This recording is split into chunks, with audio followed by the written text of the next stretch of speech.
Welcome to Madasaling Pinoy, your prayer partner. Ngayon po ay ika-29 ng Agosto at ngayon pong araw ay ginugunita natin ang pagpapakasakit ni San Juan, ang tagapagbinyag at martir.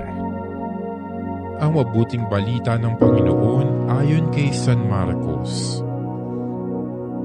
Noong panahong iyon, si Herodes ang nagpahuli, nagpagapos at nagpabilanggo kay Juan dahil kay Herodias. Ang babaeng ito ay asawa ni Felipe na kapatid ni Herodes, ngunit kinakasama niya. Laging sinasabi sa kanya ni Juan, "Hindi matuwid na kunin ninyo ang asawa ng inyong kapatid." Kaya't si Herodias ay nagkimkim ng galit kay Juan. Hinangad niyang ipapatay ito, ngunit hindi niya magawa, sapagkat natatakot si Herodes kay Juan. Alam niyang ito'y taong matuwid at banal, kaya't ipinagsasanggalang niya. Gustong-gusto niyang makinig kay Juan, bagamat labis siyang nababagabag sa mga sinasabi nito. Sa wakas ay nagkaroon ng pagkakataon si Herodias nang anyayahan ni Herodes sa kanyang kaarawan ang kanyang mga kagawad, mga pinuno ng hukbo at mga pangunahing mamamayan ng Galilea.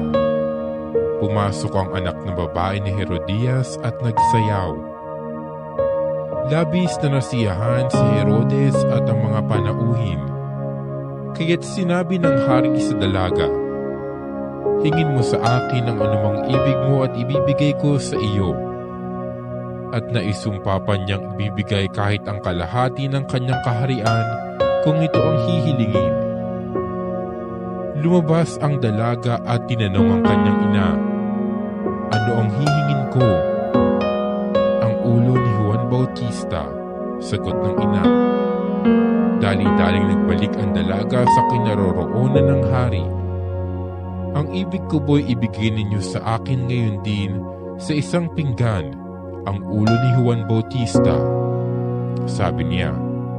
Labis na nalungkot ang hari, ngunit dahil sa kanyang sumpa na narinig ng kanyang mga panauhin, hindi niya matanggihan ang dalaga. Kaagad niyang iniutos sa isang bantay na dalhin sa kanya ang ulo ni Juan. Sumunod ang bantay at pinugutan si Juan sa bilangguan.